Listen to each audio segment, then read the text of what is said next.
U.S. Treasury interest rates have been rising in recent weeks. We'll discuss where the interest on Treasury bonds comes from and what higher rates can mean for investors. Starting out, U.S. Treasuries are yielding between 5 and 5.5% annual rate for maturities 2 years and under. That's higher than we have seen for a long time. Investors buying bonds today can earn more interest than before. Why are rates moving higher? This could be a market perspective topic on its own. In short, the U.S. Federal Reserve influences short-term interest rates. Over the past 20 months, they have been on a path of increasing rates to combat inflation. The marketplace, on the other hand, and economic forces, broadly, influence longer-term interest rates. So where does the interest on Treasuries come from? The U.S. Treasury pays interest from U.S. general revenue collected, which is primarily tax revenue. Individual income and payroll taxes make up the most, 85%, of the revenue collected by the government.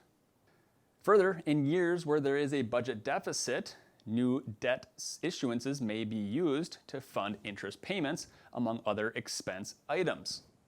So how much interest do we pay? In 2023, the projected interest cost on outstanding treasuries is about $663 billion. This is the amount that covers just the interest payments owed on the existing $33 trillion in U.S. debt. This does nothing to reduce the principal. These numbers can feel unapproachable given the size, so let's put it into some perspective at the household level. The annual interest-only cost equates to about $5,000 per household per year.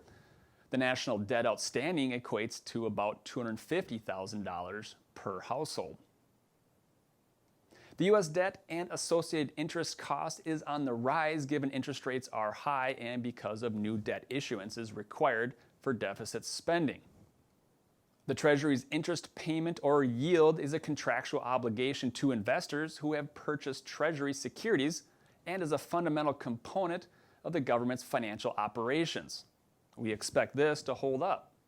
The alternative is the U.S. defaults on bond payments, which would jeopardize the future ability to borrow and meet obligations.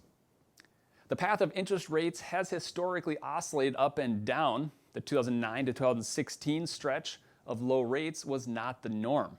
It just began to feel that way after so many years. At some point, we will hit peak interest rate levels for this cycle. We believe based on current data that it could be somewhere between now and the middle of next year.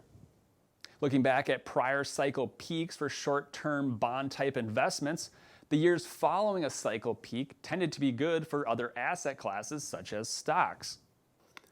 The takeaway here is that investors should not trade all of their long-term investments to lock in an enticing short-term interest rate. It's not because the guaranteed short-term rate isn't good, but rather the opportunity cost can be greater.